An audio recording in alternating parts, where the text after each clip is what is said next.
Dinimiz har bir ishda o'rta yo'lni tanlashni maslahat beradi.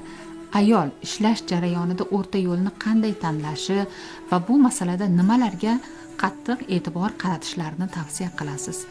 To'g'rirog'i, dinimizning bu boradagi hukmi haqida kengroq ma'lumot bersangiz.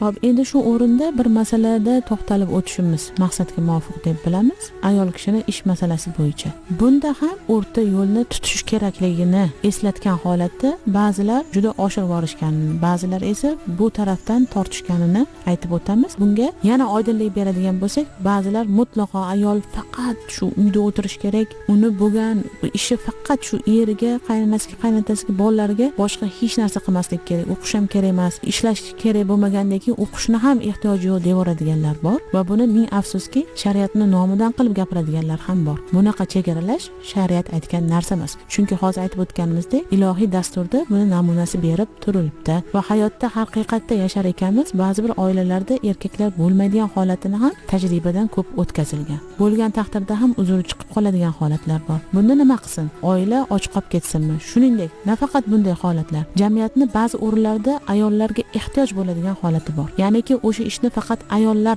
bajarib bera oladi, erkaklar tomonidan uni bajarish mushkulroq. Misol uchun ba'zi bir sohalarda, tibbiy sohalarda agar ayollardan yetuk shifokorlarimiz chiqmaydigan bo'lsa, bu degani ayollar ertaga u masala bilan erkaklarga murojaat qilishga majbur bo'lib qolishadi degan holatlar bor. Mana shu ayollarimiz chiqmaydi deganlar o'zi birinchi o'rinda ayollarni erkaklarga ro'para bo'lishini istamaydilar. Ayni mana shu holatni ta'lim sohasida ham aytishimiz mumkin. Masalan, qiz ayollarimiz ta'lim olayotganda ustozlari, murabbiylari ayol kishi bo'lishini xohlashadi. Lekin agar ular ta'lim bermaydigan yoki faoliyat olib bormaydigan, ishlamaydigan bo'lsa, kimdan ta'lim olishadi? Mana shu jihatlarni e'tiborga olgan holatda ayol kishini asosiy vazifasini tushuntirgan holatda ishlash eshigini ochib qo'yish kerak ekan. Boyaga aytgan 5 ta shartimizni albatta o'qitirgan holatda. Shuningdek, ba'zi ayollarni oilasi bo'lmaydi. Masalan, turmushi bo'lmaydi, farzandi bo'lmaydi. Ular nima qilish kerak? Ha, deb turmush o'rtog'i faqat farzandi deb ajratib qo'yadigan bo'lsak, demak bu toifa ayollarimizni hech narsasiz qoldirgan bo'lamiz.